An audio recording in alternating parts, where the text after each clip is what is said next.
欢迎回来，新闻大白话。我们来看一下，现在布林肯终于可以圆梦了呀，他终于可以访问中国大陆了。现在传出的消息是6月18号要来访华，然后也渴望可以见到习近平吗？因为现在目前都是美国的媒体所讲的哦，就是说预计在访问北京的时候呢，会见到秦刚、王毅，甚至19号有机会可以看到习近平啊。那汪文斌的讲法是说，中美双方商定了这个布林肯，不是林肯啊，是布林肯。我们的布去哪了？布林肯在6月18、19要访华哦。那我们看看现在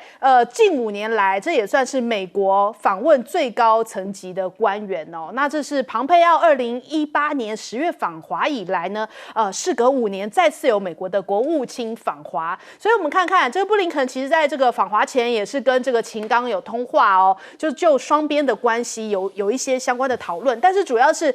中方的媒体有提出来的。布林肯是讲说会负责任的管理这个中美的关系哦，以避免误判跟冲突。秦刚是提到希望美方采取实际行动来推动中美关系的止跌回稳。另外呢 ，CNN 讲他说这个由于中方这个通话的内容解读明显比较尖锐，也凸显出现在北京跟华盛顿之间挥之不去的深深不信任。陆媒是提到大陆的官方声明提及了尊重2字哦，是最为重要的，也就是说美方不应该持续的挑战中国大陆的底线。那所以这个周日就要访问中国大陆了。美方也讲说应该讨论的话题不外乎是台湾跟乌克兰的议题哦，但是呢，他们也不看好，认为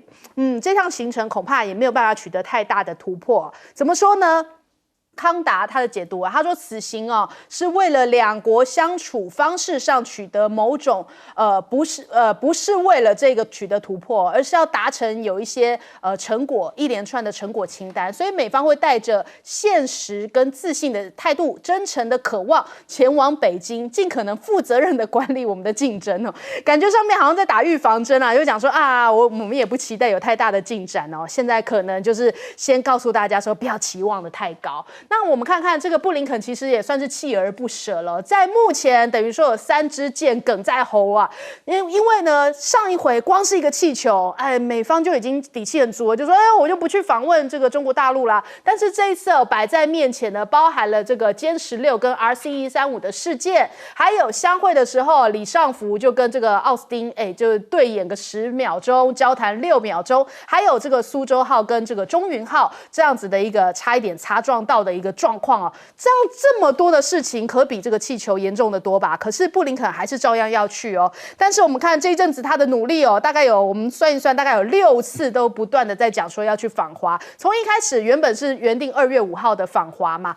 那后来因为气球事件所以暂缓了。但是你看之后4月12号就说不寻求遏制中国，也期待成熟的时候访华。5月又在讲了好几遍就5月4号、5月9号、5月24号讲了3遍都不断的透过各个方式在讲说我们重申一中政策不变啊。然后白宫也致力在推动这个布林肯的访华希望两边对话，一直到6月初你看还在讲说希望在数周之内访华，但一下子是讲说9号就访，后来又变成了18号，现在总算是定案了哟。这在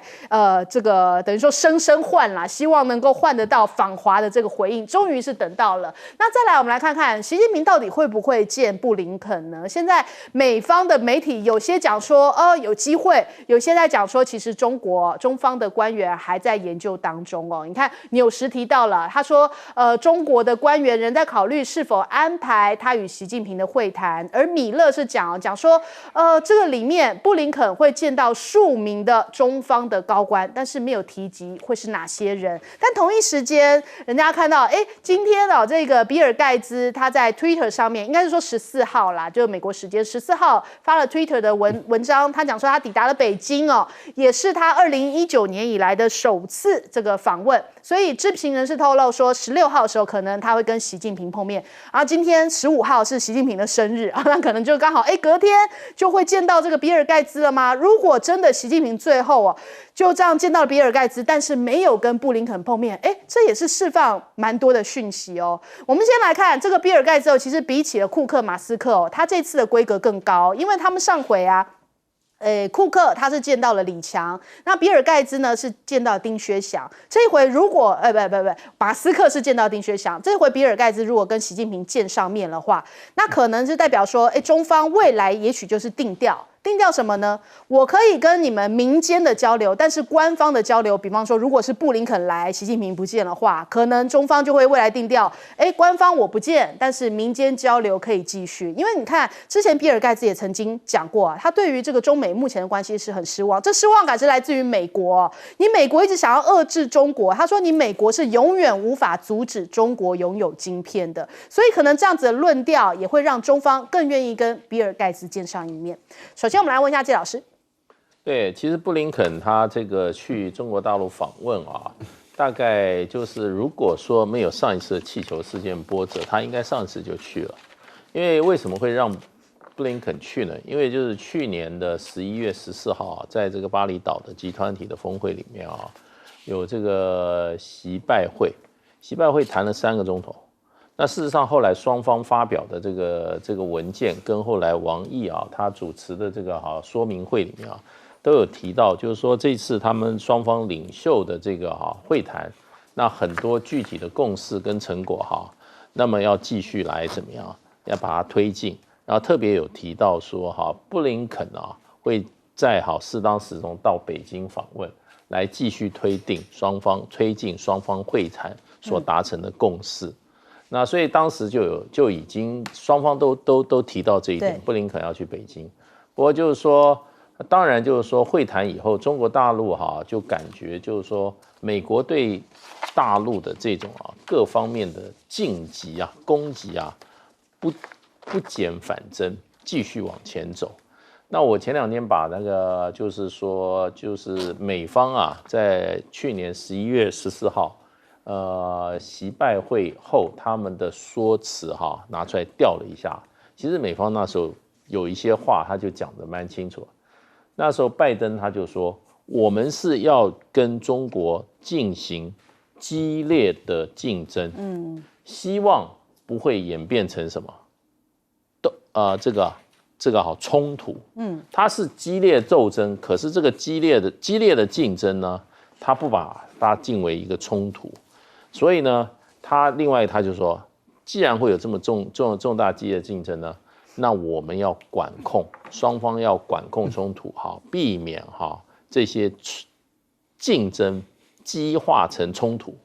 那美国也说他在2个方面要跟中国竞争，他当然没有提这些什么贸易战。第一个，他说他要强化他自己本身的体质。所以他后来推动了很多什么这些电动车的补贴法案还有一大堆的国内的这些各种对产业的补贴，其实他就是在做这件事，希望美国自己站起来，不要在经济上无法跟中国大陆竞争。第二个，他强调了一点蛮具体的，他说他要组建一个同盟来共同跟美国站在一起，跟中国进行激烈竞争，激烈的竞争。所以这个美国已经讲了，就是说，所以现在就是双方对于这个激烈竞争可能这个双方的认知有很大差异。所以我不认为这个布林肯这次到北京可以跟这个秦刚有谈出什么眉目，或者双方有什么让步的，我基本上是不乐观。好，来问赖老师。美国的国务院在布林肯还没有去中国还没有出发的时候，就是说对于布林肯到北京的访问，他们没有期望。那没有期望还去干什么？那没有期望还这样求爷爷告奶奶的，几乎快要下跪的说，我真诚的渴望要去北京。那你去北京干什么？你已经没有期望了，你还去，还要演出这场戏吗？这代表有期望嘛？明明有期望，还要故意讲成没期望，那难道还没有出发前，不是又在欺骗吗？他怎么这么爱骗呢？这一届政府一直想骗，这真是很烦呢，骗不完呢。这个是我想诈骗集团最大的可能，没有办法比除了台独以外可能没有办法比这个集团更大了。因为赖清德现在一直在骗老百姓，到今天还是不说他台独，真的很烦，你就直接说嘛，不要真诚的欺骗，你就直接说我就是主张台独啊。赖清德有勇气，我才跟你呼吁，你就说我主张台独。好，那事实上我个人的推断是有期待，可是中国已经把底线画得很明白。这次布林肯跟秦刚的通话，中国把底线写得很明白了。第一个就是习近平的指导，3个原则嘛，里面最重要的相互尊重，你尊重我，我就尊重你，你要获得我的尊重，你就必须要先尊重我。那如果说你不尊重我，你也别想我会尊重你。我想这是第一个原则。这个原则如果美国人没有学会，那永远就走不下去。第一个，第二个，台湾的问题不能碰，连碰都不能碰。所以中国的内政问题、主权的问题、新疆、西藏、香港、台湾的问题，你美国没有资格碰，也不能碰。我觉得这个部分里面底线画得很明白。然后第3个问题就是对中国的主权、安全还有发展的这个利益，中国没有让步的任何空间。我觉得已经在电话中的时候，那中国大陆已经把它的底线讲得很明白了。你美国如果没有满足这一些要求，那基本上你别想什么按照你什么管控负责任的那个都是鬼话，全部都是鬼话。然后在南海这个地方、台湾海峡这个地方、东海这个地方，你的军机来我就把你驱离，你的船舰来我就把你赶走，该打就打。你就适当中国大陆已经准备好要打的这一手了。那也就是说，一方面准备好要打的这一手，二方面继续跟你谈。但是呢，你没有满足我这些基本的要求，什么都别想谈。那你自己看着办。你要来，那就来嘛。我们也没有欢迎，因为我们也没邀请，这只是商定而已。这是最底的规格了，连邀请都没有。大国的外交部部长跑到中国来，中国连邀请都没有，连最底的规格都没有了，他还是要来，这代表什么？代表他还是想谈嘛。不过我觉得对于盖茨也好，对马斯克也好，这么的高调。其实这个符合谢峰在美国的论坛里面所说的，挖掘把这一些友好的、希望中美关系好的朋友，把它找出来。我觉得这个部分里面就在实践了。好，来问郑源哥。中国大陆是一个很讲究某种对等规格啊、身份规格，在接待外宾的有制度性的一个外交工作的体制。不像我们蔡英文啊，阿猫来一见，阿狗来一见，莫名其妙的人来见，一些阿萨布鲁来也都见，只要拍照，那因为他长得像外国人，就会拿来骗台湾的老百姓说，你看外交做了多好啊，维持他那个民调。其实很多来见蔡英文的人呢，在他本国里面都是属于那种乱七八糟的人哈。不过，这不是重点，蔡英文只要有见到这些老外，他心情就很开心。那见到自己我们台湾的人呢，连媒体都不见哈，觉得你们怎么那么麻烦哦？而且他有很多这个国有的私房钱可以不断的给这些外国人分配啊，请他们吃啊、喝啊、拉撒住啊，这个当过外交官的谢大使一定心有所感啊。中国大陆在接见这个比尔盖茨，为什么最高规格？因为大家忘了，他已经不是生意人很久了他已经退休很久了。他现在是美国头号的慈善家，他的比尔盖茨基金会在全世界，在各种防治传染病啊各方面的响当当的人物啊，而且是根据科学在讲话啊。第一个否定说所谓的这个新冠肺炎是来自武汉的实验室，就是他就是他，因为他对这方面的研究深入很多所以他得到这个习近平亲自接待，还要1对1聊天这个规格就是属于他这个身份，慈善家。你不是来跟中国做生意的你不是来跟我讨价还价的那无所求的，那我尊重你这么高的这个全世界的社会的慈善家的地位。总理接见了，那苹果手机都在中国代工啊，营业额那么大那做总理来接见这个规模这么大的一个客户理所当然理所当然。那这个马斯克虽然是比前面讲那2个有钱但是有钱是一回事情，你在中国生意还没那么大而且中国也给你很多帮忙，所以跟国务院副总理见这样差不多所以中国是在这规格上有仔细去思考这些问题，不像我们是路边拉来的就可以见蔡英文，不太一样哦。布林肯啊，会不会见到习近平啊，是一个很重要的指标。他那2天嘛，18、19，如果18号晚上谈的，双方面有一点点的进展哦，有一点点的相互觉得，有互相尊重。刚才赖教授讲相互尊重的某些方面的共识，那19号见习近平啦，就是一个很高的几率，而且可能也会相谈甚欢，习近平也会给他一些鼓励跟勉励。但是如果18号晚上谈的，怒目圆睁，那可能19号的大概就另外一回事情了哦。所以布林肯一定是有事而来，那不可能没事而来。那有事就是一定有所要求，那我们就且看啊18号晚上谈判的结果。好，我们先休息一下，广告之后马上回来。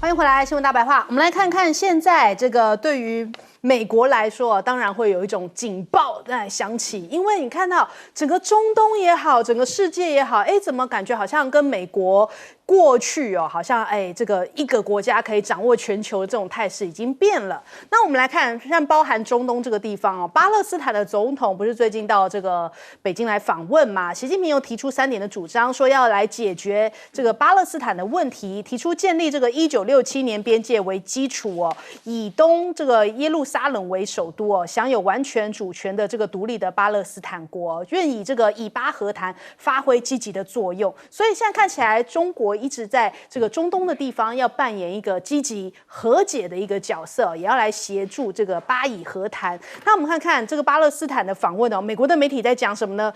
你这个北京是想要寻求扩大中东的影响力啊。美国之音就觉得就说这个阿巴斯访华之际在战略地位上十分重要的这个中东地区因为北京正在当地寻求发挥越来越大的作用那其实就是北京是想要扮演一个和谈的作用，是要协助这个以巴和谈那他说，可是中东的能源也是大陆想要强化在这边外交攻势的目的之一啊。所以我们来反过来看一下，在中东这边从3月10号开始中国斡旋了沙伊的复交，让大家就觉得看到哇，竟然连沙国，然后还有这个伊朗都可以这样子握手言和，真的是化不可能为可能这引起全世界的一个关注。而后来伊朗总统也访问了叙利亚，那叙利亚还重返了阿拉伯峰会沙国也表示欢迎。再来这个习近平会晤了巴勒斯坦的总统，也说要协助这个巴以和谈，一波接一波的这个和平的讯号都在释放出来。所以这个中东地方不再是由美国来作为一个主导，因为很多的阿拉伯国家或者是中东国家都已经觉得看清楚美国究竟在这边扮演什么样的一个角色。那另外我们看看这个五眼联盟艾班尼斯也说要访问可能会在7月份的时候，秦刚先去访问澳洲。纽西兰的总理也在本月份要率领贸易团访问中国大陆所以看起来这个五眼联盟跑了2个，这个加拿大、美国跟英国，现在剩下2个这个小老弟跟在旁边，澳洲、纽西兰先跑了。再来呢 G7 也是这样子吗？ G7 里面法国最近有一些异动之心吗？这4月5号到4月7号的时候，马克宏访问完中国，现在还想要加入金砖呢。你看看法国的媒体讲这个马克宏提出要加入金砖峰会，但是呢，现在呢，其他的金砖国家是觉得还要再看看，考虑一下，像是南非总统就还没有表态那也他说。意味着在与美国领导的全球治理竞争他这个赌注有点疯狂，也是史无前例。但是消息人士讲说，如果马克宏最终成型的话，对于这个 G7 来说，恐怕是重大一击那我们看看这个其他像是俄罗斯对于马克宏想要去访问的话，讲说这会不会是特洛伊木马所以现在变成欧洲国家要求着看能不能去到金砖国家那我们来比一比根据联合国公开的资料显示，金砖国家的总人口占全球总人口口大概42%哦，占比非常的高。而且这个购买力的评价这个水准来计算的话，现在目前金砖国家已经超过了 G7 了。所以再来看，连埃及现在也希望能够加入金砖国家。埃及同样也是在我们刚刚讲的那个中东那个区域嘛。那中东跟非洲的这个区域哦，所以他说为了就是要去美元化，甚至连肯亚的总统哦都在讲说，我们应该要减少对于美元的依赖啊，在公开场合这样子呼吁，还引起了全场的鼓掌。我们来听听。Why, members? Why is it necessary for us to buy things from Djibouti and pay in dollars? Why? There is no reason. And we are not against the US dollar. We just want to trade much more freely. Let us pay in US dollars what we are buying from the US. But what we are buying from Djibouti, let's use local currency. 好，所以连肯亚都已经有这样子明确的表态了。这是以前我们很少会看到，非洲国家直面跟这个美国来硬杠哦，或者是说，我表达对于美国的不满哦。所以现在看起来，是不是变成一个全球化的浪潮？就是全球的对于美国不满都已经敢放到台面上面来说了。所以去美元化真的成为一个风潮了吗？连耶伦都坦诚哦，现在的确全球美元的储备正在衰退当中。这首先我们来请教一下介老师。其实那个巴勒斯坦，他们事实上他们官方的那个能力很强，因为中东的这个权力结构正在进行快速的重新调整。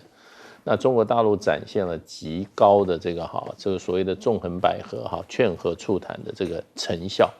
所以当然巴勒斯坦他现在是在弱势的情况之下。那其实他当然希望中国大陆在将来这个巴勒斯坦在建国方面或者履行联合国几次的这个决议案，对于以巴关系的那个决议案，所以就是两国论这个希望得到外力的帮助，因为现在就是说以色列在美国的撑腰之下，那事实上以色列是完全不尊重联合国的决议的。那而且对于所谓的屯垦区计划，把这个巴勒斯坦原来的这个固有的领域不断的蚕食鲸吞。那其实在这个川普的时候以色列因为有川普做后盾以色列把这个东耶路撒冷也一起一个并吞了，然后呢，这个美国是第一个表示支持的，所以事实上过去很长一段时间，大概5-6年，巴勒斯坦的处境相当的艰困了。可是现在整个的地缘政治转变带动整个中东的这个权力结构大量的重整，尤其沙烏地跟伊朗之间那么关系解冻以后这个同属阿拉伯国家的这个也还有回教阵营的这个巴勒斯坦他感觉希望来了，而且也看到中国大陆在东东地区劝和促谈这样一个这个实力，所以当然他就赶快去找中国大陆帮忙了。那我觉得中国大陆当然对于巴勒斯坦不是说现在有一个立场，过去长久的立场就是怎么样？就1967年的边界为基础以东耶路撒冷为属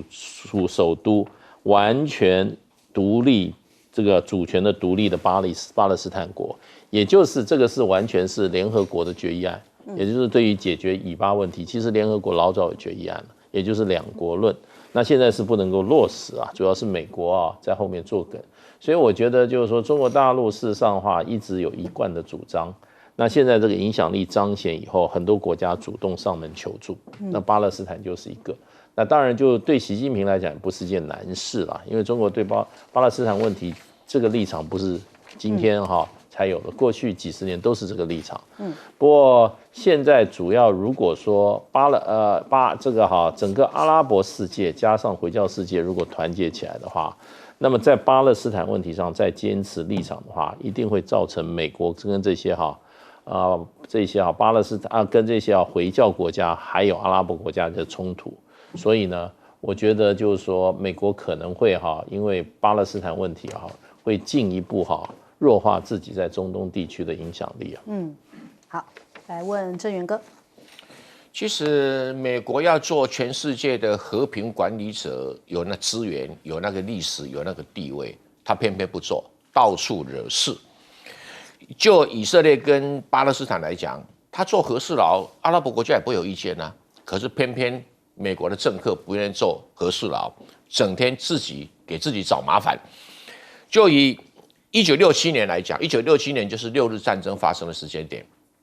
6月份发生，11月份联合国安理会就通过第242号决议案，划分好以色列跟巴勒斯坦的领土界限，而且当时讲好了，东耶路撒冷要做巴勒斯坦的首都。当时在安理会通过的时候，5个常任理事国、10个非常任理事国全票通过。那你美国后来执行了没有啊？没有啊，你美国打马虎眼啊，你自己同意的事情你都不执行。所以今天习近平主席提出来就说，我就根据1967年联合国安理会的决议案，那你美国有什么好说呢？有理有据有法啊。那中国这个的态度很简单，美国不做，中国做啊，那就你美国嫉妒也没有，说哦，你北京要寻求扩大影响力，这本来是你可以做的事情，你不做，那我来接着做，你说我扩大影响力，那我要跟你一样摆烂不成啊？这个不是一个大国负责任的态度。至于马克宏啊，这个惊天一举的电话说要参加金砖国家组织啊，把美国所有的媒体吓得嘴巴上都张合不过来。不晓得赞成还是反对？反对好像也怪，赞成好像也怪。明知道马克宏在搞什么把戏，马克宏其实是想要打拜登一个耳光啊。打了拜登讲不出话来，因为他上次去见拜登了，拜登就用一顿饭把他打发了。他心里面梗在那边哦，不吐为快，所以先打中国牌，打完了以后打金砖牌，看你怎么办。那如果是真的，普丁也跑去南非参加金砖高峰会议的话，哇，那拜登怎么办啊？拜登你还能够竞选连任吗？就不太可能了哈。这个会看出美国治理的无能。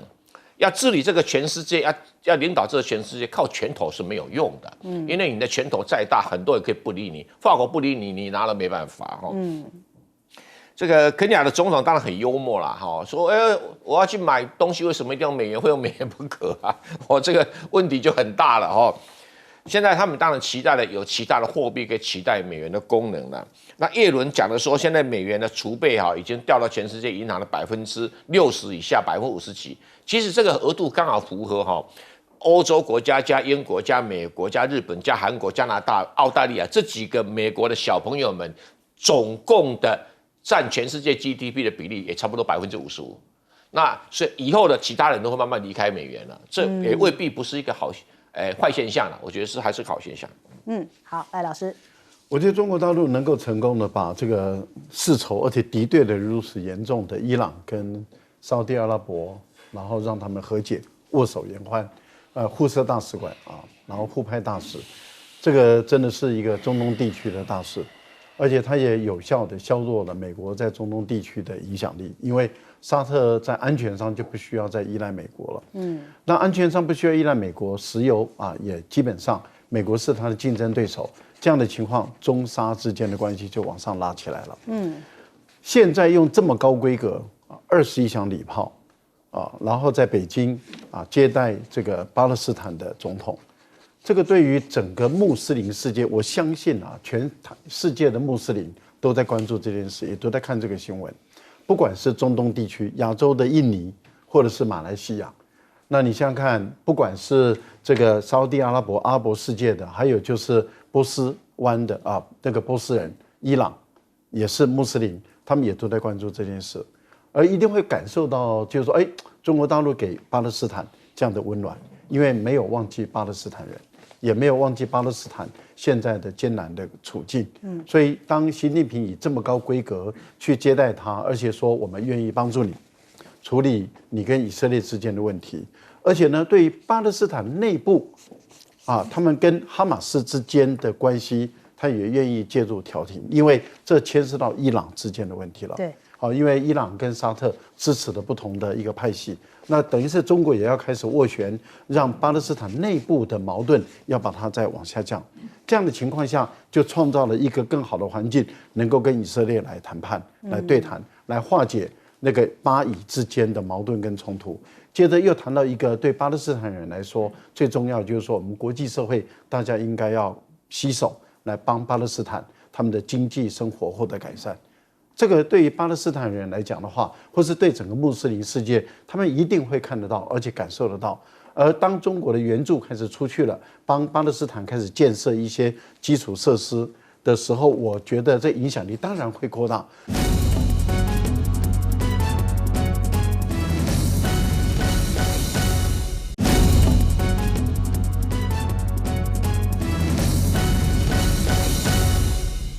欢迎收看《新闻大白话》，我是主持人翟轩，马上来欢迎一下这个阶段加入我们讨论来宾，前大使谢文吉，翟轩好，各位朋友大家好，国际事务专家赖岳谦，主持人好，各位朋友大家好，北京清华大学法学博士蔡正元。主持人好，大家好。好，我们看看2024是战争与和平，或是民主与专制的对决吗？赖清德讲，台湾能否保有现状取决于民主与专制的正确抉择啊。所以他说，我们应该要做出正确的决定，才能够在民主跟专制之间做抉择。那之前大家也都吐槽过了嘛，就讲说，你又不是在跟这个中国大陆选你在那边讲什么民主专制，还是你是在暗臭蔡英文呢？那再来，我们看看这个柯文哲。他养网军瘫痪大陆的网络这件事情，也引爆了朝野的争议他赶紧改口他说不要叫网军啦，我们叫资安团队因为俄乌战争给予我们很多启示也注意到俄乌战争方面的这个资安战，所以他才会有这样的讲法，赶快改口，因为发现这个好像到处都不讨好，连中国大陆都觉得你原来两岸一家亲是讲而已啊，所以我们看看国台办也回应了，他说请这个柯文哲岛内有关人士多说有利于两岸关系和平发展、有利于台海和平稳定的话，多做有利增进两岸之间互信理解的事情那国台办提到，现在当前两岸的关系面临到和平与战争的两条路纵容那些否认9·2共识、任其把台湾日益推向危险的境界，还是坚持9·2共识，坚定走和平发展道路，何去何从？台湾同胞应当要认真思考正确抉择。这也是要问到了侯友宜因为到现在侯友宜对于9·2共识的事情迟迟也还是没有表态再来，我们来提到一下这个全民国防应变手册这个昨天我就已经拿出了这一本相关的东西出来，厚一本48页的内容。那这当中还有陆陆续续有一些后续的争议比方说在讲到了这个解放军的造型然后他还特别在讲。要去看他的这个军徽胸前左胸的名牌，右胸的这个军种跟徽章，右臂上面的这个军种臂章，还有什么左臂前面的什么红外线之类的，然后还有什么胸口的什么2维条码，大家想说。如果解放军都已经站在你面前了，你去看这些做什么呢？而且一般人哪会分得清楚这些所以我们很多的一些军事专家在讲说，连这种一般可能只是军事迷，还不是那种非常深入的军事迷，可能都不见得分得清楚。你去跟民众讲这么多做什么呢？再者就算是解放军站到民众面前，其实我们现在来说的话，战争一般这个是不打平民的嘛，大家都有这样子的一个共识就连之前这个俄乌一开始的时候，都有这样子的画面出来。赫尔松的市民看到俄军这个进来，然后他们还这样子可以站在旁边抗议或者是说对于这个俄军还可以这样聊聊天就是这不打这个一般民众，这是现在目前这个战争来说的话，是这国际上面大家都是这么看的嘛。所以就算看到了解放军站在面前，当然我们可以理解，但是如果你把它作为一个重点的国防应变的话，这是正确的方向吗？所以我们来看看这个另外张晋也提到了，他说那我们这一本当中还有一大问题怎么只教我们认这个国军跟解放军的差别呢？那美国日本的这个军服我们不用认一认嘛？既然他们是友军嘛，友军的军服我们是不是应该学习一下？还是说这已经透露出来了，这个台湾有事就是日本有事？其实不尽然是如此，因为可能台海开战，美国、日本都不会来，所以我们也不必认得他们到底长什么样子他还提到，他说在脸书上面还有一些军事的军迷朋友提到，如果我们要认军服的话，我们是不是更应该要认他们的一些，比方说像是战机、舰艇、装甲车辆，更应该要提供一些识别资讯或者是说还有网络上面问说，我们现在是不是要开始听声辨武器？比方说这个飞过去的声音，这个是歼20还是直时还是我们自己的 F-16什么的，就是我们现在是不是应该要更进一步的让大家全面性的了解这些呢？那我们来对比一下就当时俄罗斯杀进了这个首都，其实乌克兰还让全民做土制的汽油弹，所以我们是不是台湾也要做这相关的预备呢？我们也要开始学习做汽油弹吗？所以现在看起来问题百出这样的一个国防应变手册，只看到好像处处都没有准备，处处都是漏洞。再来，马英九要邀请这个大陆的陆生访台，现在向教育部送件马英九的基金会已经在昨天正式了送件出去，然后送到了陆委会还有这个内政部的移民署可是呢，陆委会是讲讲说，哎，好像这个事情哦，他们并不是很乐见这个大陆的学生来台。之外呢，还有另外一个，就是海峡论坛也快要举行了。现在陆委会又在讲，哦，这个海峡论坛哦，是中国重要的统战平台，要借交流的名义对台宣传这个反独、促融、促统，并借机进行政治的操作。可是就很矛盾啊，就是我们为什么两岸的交流是不可以的呢？为什么两岸的交流就叫做促统呢？就是他这个帽子扣的也是很莫名其妙。何况美国爸爸都已经告诉你说，他很希望3组参选人都赶快能够跟中国大陆有交流啊。那陆委会为什么还是这样子自己在做自己的事情哦？更不要说我们台湾还有像这样子的激进党啊，激进党还露出了这样子，就说特别讲偷渡客不止到澎湖哦，还跑去台南这个上岸爽玩9天哦，去永乐市场，发现到好像疑似这个偷渡客跑到台南还去逛市场哦，结果后来海巡署就打脸了这一个激进党，就说你们这个影片哦，可能是以前大陆观光客来台还是怎么样拍摄的。当时呢，这个照片影片里面的这个截图哦，呈现的是便当店，但是现在已经变成了拉面店了。也就是说，你们这样一个激进党出来，只是为了统战来讲话，但是都没有查证吗？这就是我们现在台湾政治上面的一种意识形态凌驾于一切吗？我们首先来问一下郑源哥。现在3个总统候选人都被要求要对于两岸问题表态，要说清楚他们如何处理两岸关系。其实稍有常识人都知道，两岸关系啊，对于台湾的前途的影响之重大，已经不是1、2句话可以解释了。赖清德有讲得很清楚，他现在被认为台独金孙，可是他又不敢主张要成立台湾共和国，宣布独立，所以他就采取蔡英文的那种模棱路线，就是用中华民国的名号来搞台湾独立。所以他现在又不敢讲统独问题，他现在只敢讲说，我们现在是民主跟专制的问题，大陆是专制，我们是民主，我们要站在美国的立场，然后来跟大陆做对峙、对垒、竞争，战争。好，问题就来了。当你涉及到这种情形的话，跟大陆问题，那会用这种方式解决，就会面临到和平与战争的问题。当你如果不是和平的局面的时候，你台湾讲自由、讲民主、讲专制有差别吗？暂时的时候，一切都会进入特殊状态。那个状态比任何一个国家的专制状态都来得严格，而且台湾可能会成为废墟。那废墟之下，谈不到所谓自由，谈不到民主，更谈不到专制。现在是赖清德最严酷的考验。至于两岸一家亲的主张的柯文哲啦，当然，正面的来讲哦，他好像比较缓和温和；反面的来讲，他比较油条。所以讲两岸一家亲的时候，可以模棱两可，好像有点沾点9·2共识，又有点沾点不太9·2共识哦。所以他用这种方式呢，居然也能够某种程度混到现在，真的了不起。导致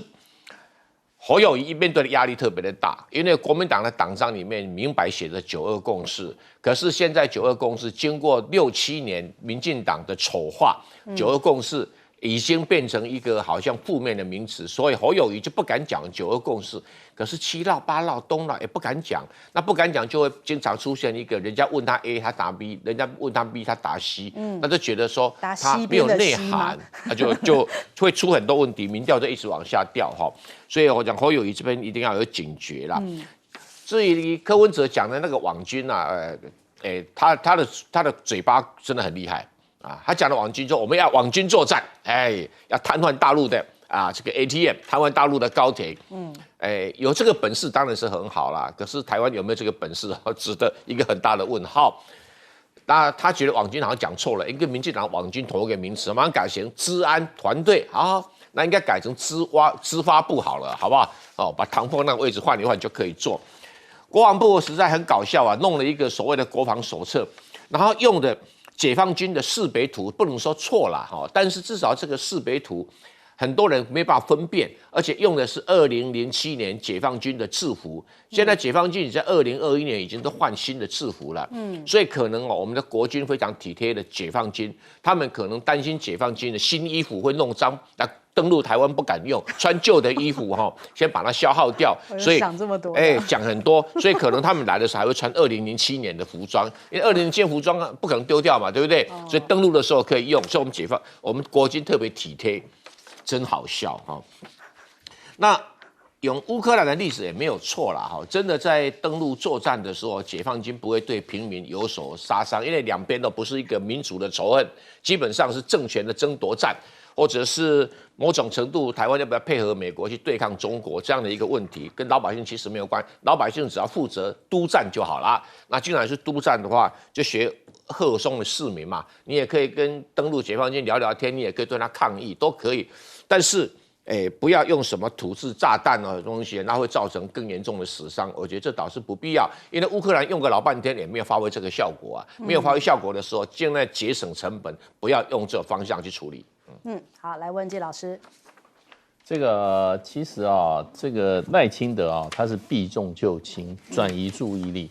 他把今年就明年初的这个选举啊，定位为什么哈？民主与专制的正确选择啊。其实啊，这个台湾老早就台湾这个这种总统直选以后就没有什么民主跟专制的问题了，只有一个不守法的政府。如果要说专制的话，那民进党政府是最专制的，赖清德本身是最专制的。大家都记得很清楚，他刚这个新官上任到台南当市长啊，他就不进议会几百天呢，这不是专制是什么吗？所以他讲的专制是他自己，是不是？对，如果选他，台湾就变成专制。不过他讲这句话目的，这个司马昭之心，路人皆知，就是大家都知道台湾现在是面临兵凶战危。那大陆的这个前外长王毅曾经跟美国人讲一句话，他说大陆是希望两岸和平统一、和平相处、和平发展。那可是呢，他说和平跟台独是水火不容，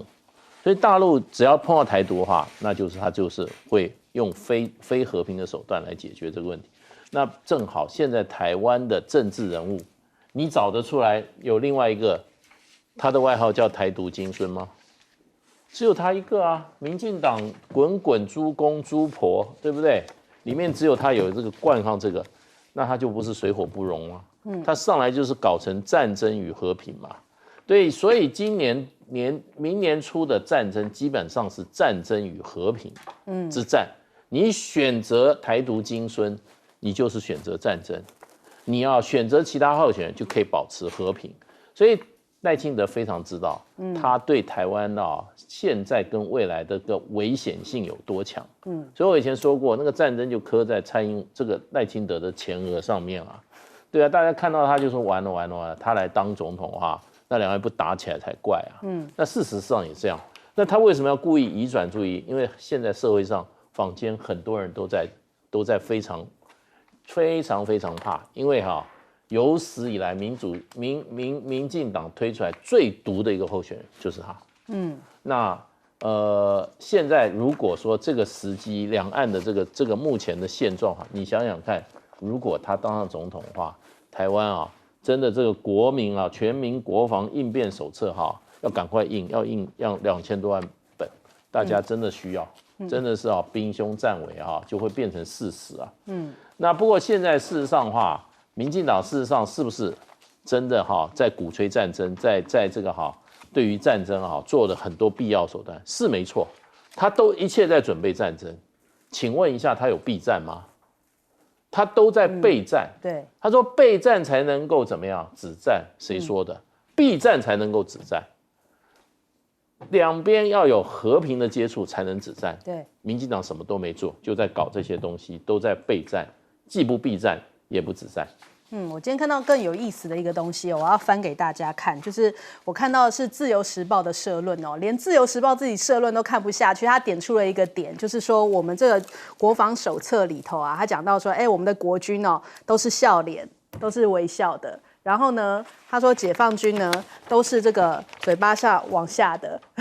往下垂下来的，他说根本就画蛇添足嘛，我们不需要在这种小地方，你先把这个服装弄对了再说吧，而且都是 Q 版，你真的看到真人的时候也要这样转换，还需要一道功夫，这是自由时报自己都看不下去了。那所以更多人在讲说，现在怎么可能？搞不好你根本还没看到解放军是无人机就先过来了，你还在教我们认军服啊？我们来问一下赖老师。我还是回答不会写这个应变手册是不要写，还是在强调美国人也不会写。所以如果美国人要求你写，你就说你写给我看，啊，因为美国的本土也没有发生过战争，他们也不会写啊，大家都在都在玩花招，不理他们。我要谈赖清德跟侯友宜啊，很有趣，一个是主张台独的，一个是这么强烈主张台独的，然后呢，现在在选举期间闭口不谈台独，你不管你怎么问他，他就是不谈台独，他也不再主张台独，而他的民调竟然没有往下掉，这代表什么？代表绿营的都是假台独，他们根本不在乎台独，所以他那个台独是当他们是用在嘴巴，在野的时候拿来用的，他们都是假台独啊，全部是假的。但是一个党章里面写9·2共识的侯友宜，党章写的这么明白，也就是蓝营的国民党的党章写的这么明白9·2共识，而他闭口不谈9·2共识的时候，他民调却往下掉，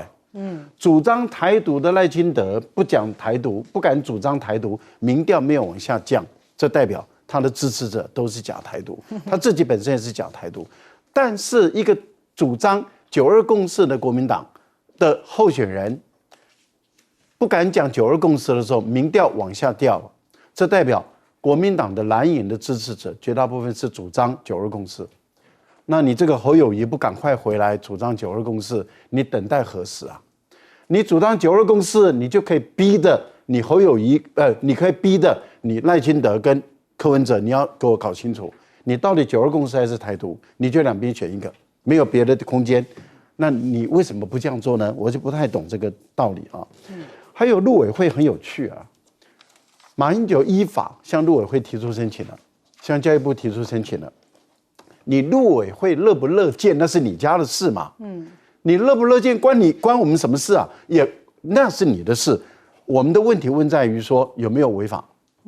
你有没有权利阻挡？如果你没有权利阻挡，而你阻挡的，你就是越权。这个部分里面我们要弹劾，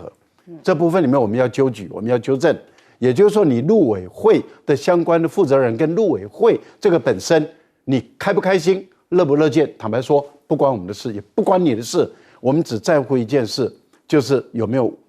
违规。如果没有，一切依法，你就无权阻挡。你如果无权阻挡，而你阻挡，那当然就要去立法院、立委、国民党的立委争气一点吧，该站出来就要站出来。还有一个激进党是脑袋是出了什么状况啊？上海现在的一个大学应届毕业生啊，他的工资比我们台湾的大学的应届毕业生工资还高请问一下，这个激进党，你去看看新竹啊，或是青竹，应该是青竹啊，什么时候有大陆偷渡客啊？来，你去青竹找一找有没有大陆偷渡客？这些人是活在哪一个世纪啊？我们真是觉得好奇怪啊！大陆什么时候谁还会偷渡来台湾？啊，这点帮个忙吧，激进党努力一点，你实在是太落伍了，你也跟不上大陆的脚步了，你真的是加把劲吧，激进党。这很像210将军那时候讲说啊，什么8万解放军登台是因为什么船都翻了，然后跑上来要先去大卖场买菜，好像同样都是人一律就会讲出同样的话嘛。我们先休息一下，广州忙回来。